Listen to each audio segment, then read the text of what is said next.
Valentine's Day tomorrow. Today is Friday the 13th. That's like the yin and the yang of like good news, bad news, right? It depends.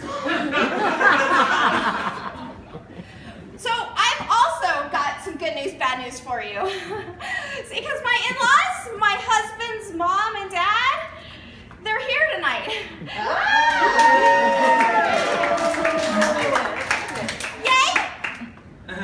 Yay! And they're going to come up and tell you guys some stories, and this great cast up here, they're going to act it out. Yay! So in honor of their 50th wedding anniversary,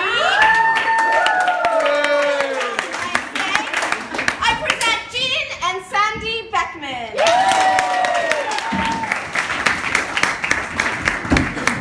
You're not that old. It's already started. Well, thank you.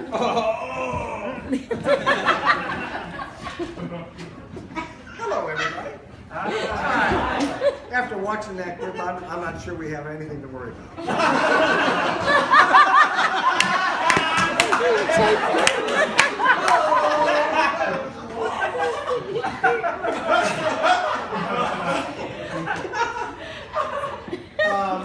In honor of Valentine's Day, we were asked to speak about how we met, and we will tell a story. I'm going to tell how I thought we met, and then Jean will tell how she thought we met.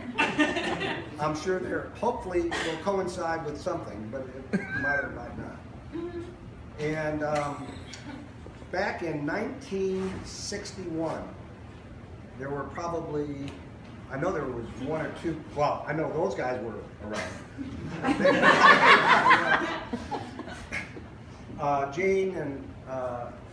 Jean was at University of Texas.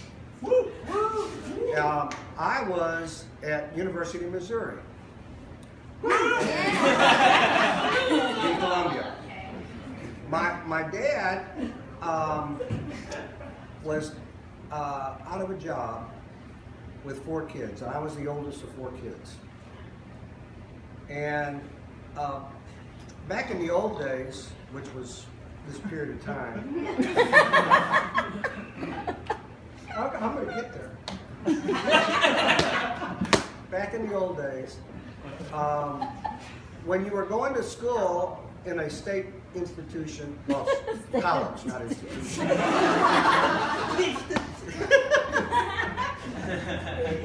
Your residency was determined based on your parents, not you. So I was at Mizzou. I was in the marching band, having this great time, and my dad's out of a job, and he decides to move to Texas.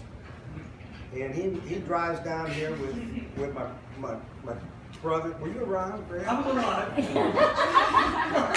My brothers and sister, and they move into the motel on Main Street next to where the Reliance Stadium was. And anyway, I'm at Mizzou a year and a half, and I became an out-of-state resident. And since my parents had no money, and I had no money, I had to move to Texas. And I get to Texas, I was very lucky. You can tell how you got there. And so we move into Texas. I go into the fraternity house, and there's a party, and there's this gorgeous girl over there, nice dress, good looking, and I go over to her, and I start saying, "Hey, I'm a new guy. I'm thinking about pledging this fraternity. What do you think?" And start talking to her, and that was fine. And then and then later on, after the party, I'm trying to find out who this girl was. So I ask around. I finally get her number. I guess it was 2 or 3 weeks later. And I call her up and wanted to know.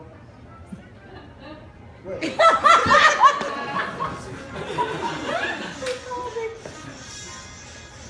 Brad, I can't talk now. I don't think she needs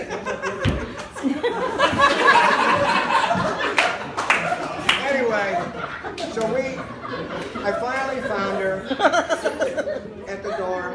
I call her up and I ask her out to dinner. And then she finally, I think she said yes, I don't remember. And then I sprung it on her. I said, by the way, I don't have any money. That's true.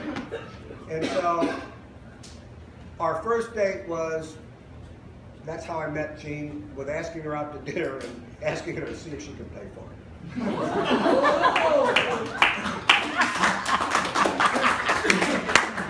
That was true. Oh, wow. That's true. We ate pizza. And you ate the whole pizza and left me on the crust. I would eat it and put the crust in, and I, whatever. That's it. That's how we met. Yes. Yes, aren't you? I have to know. And it was Okay. 1962. Well, 60, well, I started though, no, it was 61 when I went to college. Okay.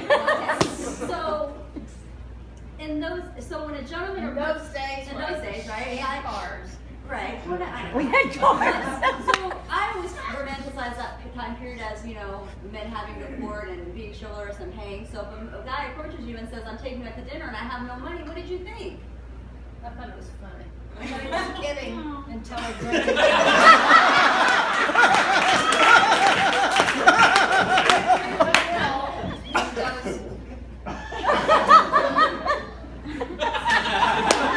That's why I had to pay.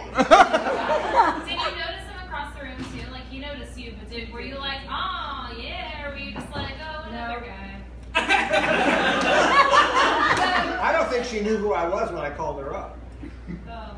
You guys asked around to get her names. I went to the fraternity party with a fellow I graduated high school with. He called me and said, we have to have a date to this fraternity party or we'll get kicked out. Would I please go with him? I did, and met him and thought it was extremely weird. Funny, but weird. And, you know, and then called me 3 weeks later and says, hey, I met you at a fraternity party, but nobody knew who you were.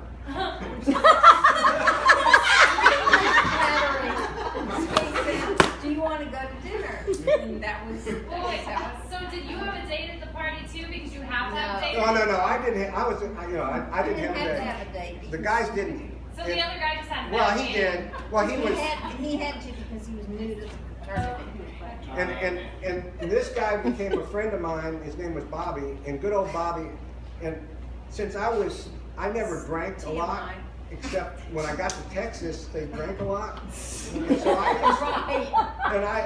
I never used to take her home after we started dating because I always threw up afterwards.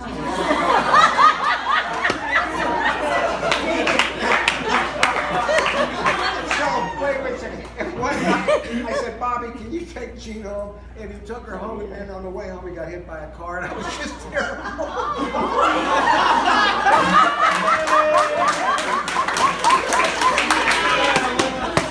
So I need to know, he was weird, he didn't pay for dinner. What made you go out a second time?